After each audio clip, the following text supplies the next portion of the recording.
আসসালামু আলাইকুম।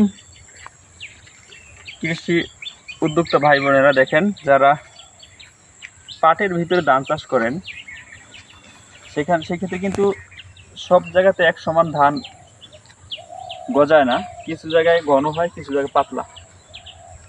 আজকে আমরাও আমাদের জমি থেকে যেখানে ঘন ঘন ধান আছে, বেশি ধান আছে, সেখান থেকে উঠাইয়া যেখানে কম কম গজায়, যেমন এদিকে কম ছিল, এদিকে কিছু ধান আমরা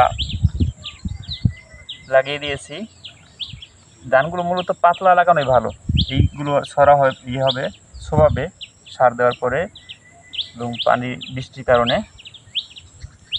এই জন্য পাতলা, এখানে অনেক ঘন বেশি হয়ে গেছে।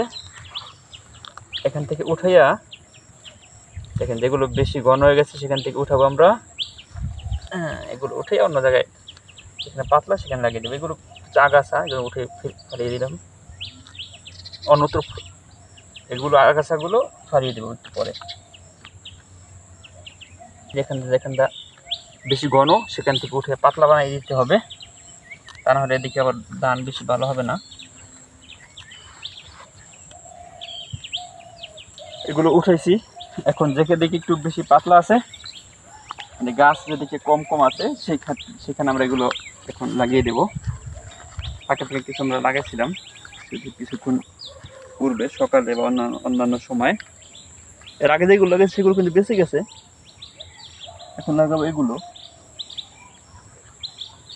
এই যে এদিকে বড় বড় খলফা হয়ে গেছে, বেশি খলফা রাখা যাবে না, তাই আবার এদিকে আগাছা গজাবে।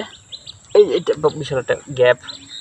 এই গ্যাপের ভিতরে এখন বৃষ্টির সিজন তো হালকা পাতলা কোনো রকম কোথাও লাগিয়ে দিলেই বেঁচে যাবে।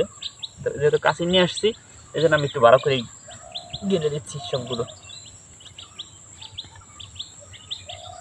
এই ক্ষেত্রে কিন্তু আমাদের অন্যান্য সময় কাজ করা লাগে না। সাধারণত সকালবেলা বা বিকালবেলা অবসর সময় এই কাজগুলো করা যায়।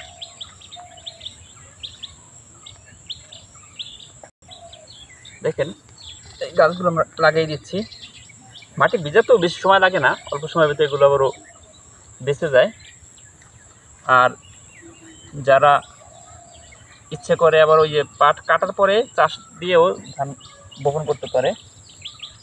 আবার অনেকে ধানের বীজ আলাদাভাবে বপন করে তারপর সেগুলো জমি চাষ দিয়ে পানি দিয়ে ইরিধানের মতো লাগিয়ে দেয়। এটাও ইরিধান। এটা হলো বিড়ি 49, এই ধানের জাতটার নাম। আমরা একটি করে চারা লাগাচ্ছি। ইনশাল্লাহ এখান থেকেই অনেক বড় বড় চোয়া হবে। ধানগুলো খুব সুন্দর ধান হয়।